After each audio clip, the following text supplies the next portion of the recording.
déglul bu baax kàddu yi lay wax sooy wax dara di ko poser comme doléance te bu budget jotee doo ko voté loolu lan lay firi lan lay tekki ñi nga xam ne ñi lay wax nii lii amul lii lii amul lii lii amul lii lii amul lii duñ la votel sa budget ndax fii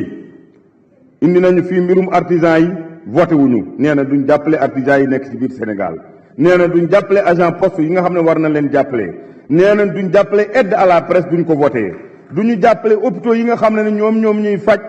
Sénégal yëpp duñ leen voté duñ leen jàppale sage-femme yi seen payoor ak seen montant ndax budget moom mooy doxal réew yëpp nee nañ duñ ko voté personnel de la santé salaire u chef de village yi nga xam ne président validé na ko nee nañu duñ ko voté li nga xam ne aussi salaire u enseignants yi augmentation des salaires des enseignants ak 5000 enseignants yi nga xam ne yëpp dañ leen recruter yooyu yëpp nee nañu duñ ko voté tey duñ ko voté ëllëg bourse des étudiants nga xam ne ginnaaw yàlla ñooñu suñuy doom lañu suñuy njaboot lañu ay même bu ñu xoolutoon régime bi xooluñu woon pouvoir bi fi nekk tey ñu war a xool ñooñu am na ci ces mêmes personnes là ñi leen votel nee nañu ñoom augmentation des salaires salaire policiers yi recrutement yi nee nañu agriculteurs ñi nga xam ne ginnaaw yàlla ñoom ñoo yor mbéy mi semence yi ay duñu leen votel nee nañu aussi incha allah pêcheurs yi ñi nga xam ne ñoom ñooy napp ñoo yor napp bi nee nañ ñoom duñu leen votel te ginnaaw yàlla président dafa jël initiative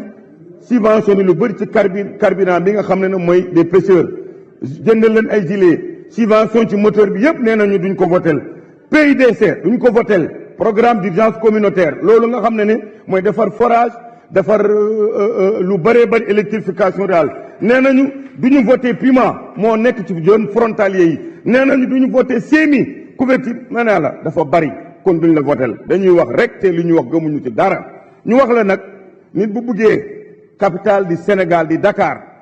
nga bëgg ñu jox ko cër dans les phrases da nga yor pratique comme un vrai maire de la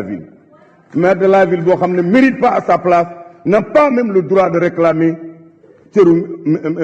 maire de la ville de ce capitale là image u capitale du Sénégal tey yàqu na ci ki ko jiitee nekk maire de la ville maa ko wax fu ma woo ma wuyu ko. Merci, cher collègue. La parole est à notre collègue.